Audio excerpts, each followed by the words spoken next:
Ésaïe, chapitre 41. Il, faites silence pour m'écouter, que les peuples raniment leur force, qu'ils avancent et qu'ils parlent. Approchons pour plaider ensemble. Qui a suscité de l'Orient celui que le salut appelle à sa suite?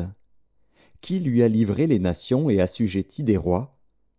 Qui a réduit leur glaive en poussière et leur arc en un chaume qui s'envole? Il s'est mis à leur poursuite. Il a parcouru avec bonheur un chemin que son pied n'avait jamais foulé. Qui a fait et exécuté ces choses? C'est celui qui a appelé les générations dès le commencement, moi, l'Éternel, le premier et le même jusqu'aux derniers âges.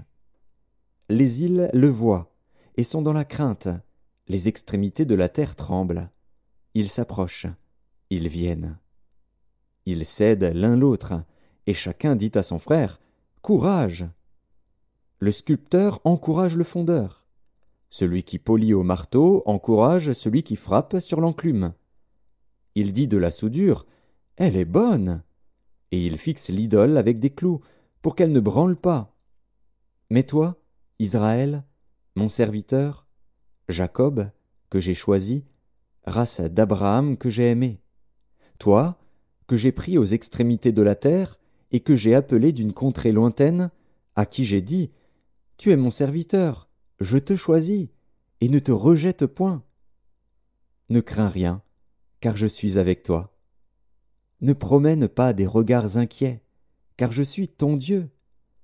Je te fortifie, je viens à ton secours. Je te soutiens de ma droite triomphante. Voici, ils seront confondus, ils seront couverts de honte, tous ceux qui sont irrités contre toi. Ils seront réduits à rien, ils périront, ceux qui disputent contre toi. Tu les chercheras et ne les trouveras plus, ceux qui te suscitaient querelle.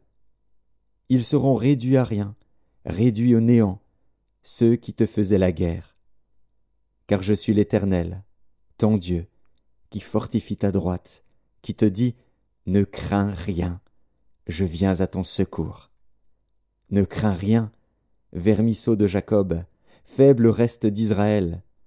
Je viens à ton secours, dit l'Éternel, et le Saint d'Israël est ton sauveur. Voici, je fais de toi un traîneau aigu, tout neuf, garni de pointes. Tu écraseras, tu broieras les montagnes, et tu rendras les collines semblables à de la balle.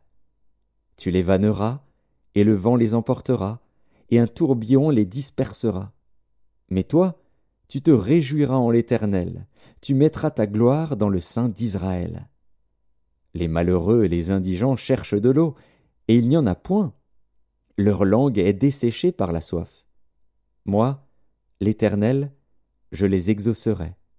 Moi, le Dieu d'Israël, je ne les abandonnerai pas. Je ferai jaillir des fleuves sur les collines et des sources au milieu des vallées. Je changerai le désert en étang et la terre aride en courant d'eau.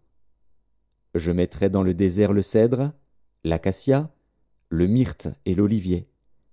Je mettrai dans les lieux stériles le cyprès, l'orme et le buis, tous ensemble, afin qu'ils voient, qu'ils sachent, qu'ils observent et considèrent que la main de l'Éternel a fait ces choses, que le Saint d'Israël en est l'auteur. Plaidez votre cause, dit l'Éternel. Produisez vos moyens de défense, dit le roi de Jacob. Qu'il les produise et qu'il nous déclare ce qui doit arriver. Quelles sont les prédictions que jadis vous avez faites? Dites-le, pour que nous y prenions garde et que nous en reconnaissions l'accomplissement. Ou bien, annoncez-nous l'avenir. Dites ce qui arrivera plus tard, pour que nous sachions si vous êtes des dieux. Faites seulement quelque chose de bien ou de mal, pour que nous le voyions et le regardions ensemble. Voici, vous n'êtes rien, et votre œuvre est le néant. C'est une abomination que de se complaire en vous. Je l'ai suscité du septentrion, et il est venu. De l'Orient, il invoque mon nom. Il foule les puissants comme de la boue, comme de l'argile que foule un potier. Qui l'a annoncé dès le commencement, pour que nous le sachions, et longtemps d'avance, pour que nous disions: C'est vrai. Nul ne l'a annoncé, nul ne l'a prédit, et personne n'a entendu vos paroles. C'est moi le premier qui ai dit à Sion, les voici, les voici, et à Jérusalem, j'envoie un messager de bonnes nouvelles. Je regarde, et il n'y a personne, personne parmi eux qui prophétise, et qui puisse répondre, si je l'interroge. Voici, ils ne sont tous que vanité, leurs œuvres ne sont que néant, leurs idoles ne sont qu'un vain souffle.